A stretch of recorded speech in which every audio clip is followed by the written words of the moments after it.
Hi viewers, இந்த வாரம் வெளியான படத்தோட ட்ரெய்லர் மற்றும் ட்ரீசர் என்னென்னு இந்த வீடியோவில் பார்க்க போகிறோம். கேஜிஎஃப் யாஷ் நடிச்சிருக்கிற டாக்ஸிக் படத்தோட ட்ரீசர் வெளியாயிருக்கு. இந்த படத்துல யாஷ் 3 கேரக்டர்ல வர மாதிரி இருக்கு. இந்த படம் மார்ச் 19ஆம் தேதி வெளியாகுது. சிவகார்த்திகேயன் ப்ரொடக்ஷன்ல ராதிகா சரத்குமார் நடிச்ச தாய் கிழவி படத்தோட ட்ரெய்லர் வெளியாயிருக்கு. இது ஒரு ஃபேமிலி காமெடி டிராமாவா இருக்கு. இது பிப்ரவரி 27ஆம் தேதி வெளியாக போகுது. ரஜினிகாந்த் அப்புறம் கமலஹாசன் இணைந்து நடிக்க போற படத்தோட அப்டேட் வெளியாயிருக்கு.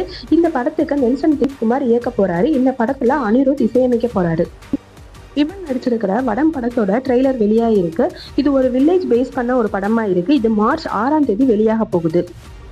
பாதி நடிக்கிற மீசையும் இருக்கு 2 படத்தோட ட்ரீசர் வெளியாயிருக்கு.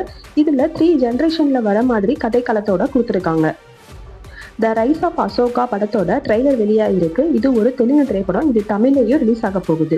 பீக்கி பைண்டர் த இம்மோர்டல் மேனோட ட்ரெய்லர் வெளியாயிருக்கு. இது மார்ச் 6ஆம் தேதி தியேட்டர்ல வெளியாக போகுது. இந்த படங்களோட ட்ரெய்லர் அப்புறம் டீசர் பார்க்கணும்னா டிஸ்கிரிப்ஷன்ல லிங்க் கொடுத்துருக்கேன். டிஸ்கிரிப்ஷனை செக் பண்ணி பாருங்க. தேங்க்ஸ் ஃபார் வாட்சிங்.